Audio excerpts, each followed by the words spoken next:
पुढची बातमी पाहूयात तर उत्तर मुंबईत आज महाविकास आघाडीचं जोरदार शक्ती प्रदर्शन पाहायला मिळू शकणार आहे। कारण महाविकास आघाडीचे उत्तर मुंबईचे उमेदवार भूषण पाटील आज आपला उमेदवारी अर्ज भरणार आहेत आणि अर्ज भरण्याआधी भूषण पाटील जोरदार शक्ती प्रदर्शन करतील।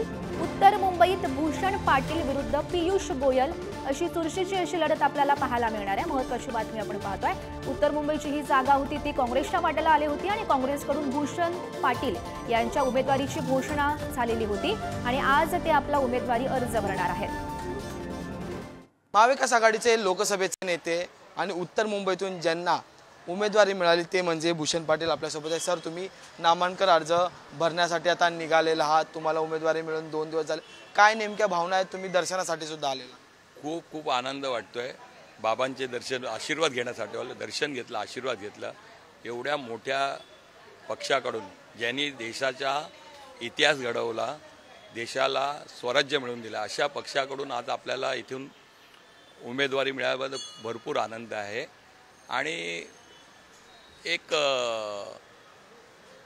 म्हणजे तुम्ही म्हणाल की स्थानिक कार्यकर्त्याला एक न्याय मिळाला। 32 वर्षापासून जी लोकसंख्या, हाच प्रश्न होता माझा की या उत्तर मुंबईतून अनेक लोकांच्या नावांची चर्चा होती, म्हणजे थेट अभिनेत्यापर्यंत नावाच्या चर्चा ज्या त्या झाल्या। शेवटी राज बब्बर यांना हरियाणातून उमेदवारी मिळाली, पण तुम्ही इथे तुमची वर्णी लावून घेतलेली, त्यामुळे आता ही लढाई कशी असणार? तुम्हाला नेमकं काय वाटतं? कारण की एक स्थानिक नेत्याला संधी देण्यात आलेली आहे काँग्रेस।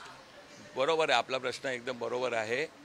प्रत्येक वेळेला काय होत होतं, कुठला तरी मोठा नेता किंवा अभिनेता इथून येत होता, पण यावेळेला पक्षाच्या लक्षात आला जेव्हा पीयूष गोयलसारखे हाय प्रोफाईल नेता जे 10 वर्ष केंद्रात मंत्री राहिले त्यांच्यासमोर कोणाला उतरवायचं।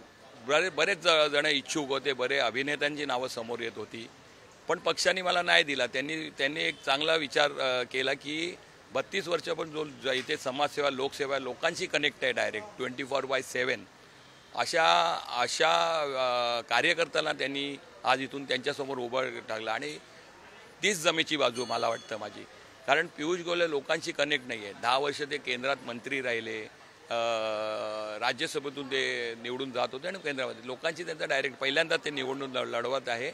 आणि मी लोकांसाठी नवीन नाही आहे, लोक मला ओळखतात। प्रत्येक गल्लीत मी कमीत कमी 50 ते 100 वेळा एक गल्लीत गेलेलो आहे एवढ्या वर्षात, लोकांची कामं केलेली आहे, लोक मला चांगल्या प्रकारे ओळखतात। तीच जमेची बाजू आणि त्यामुळेच माझा विजय निश्चित असं मला वाटतं। असं म्हणते की यांना हे संधी दिली ते खूप चांगली गोष्ट झालेली आहे आणि त्यांनी ती संधी वापरायची आणि पुढे जायचं आणि मी त्यांच्या पाठीमागे। पॉझिटिव्हिटी ठेवणं हे सर्वप्रथम असतं आणि त्याच्यामध्ये किती जे क्वांटिफिकेशन करतात ना, किती नंबरांनी होणार ते कधीच करायचं नव्हतं। होणारच होणार आणि नक्कीच होणार हेच सांगणार मी। व्हिडिओ जर्नलिस्ट संतोष बोडारेसह मी अजय माने, पुढारी न्यूज, मुंबई।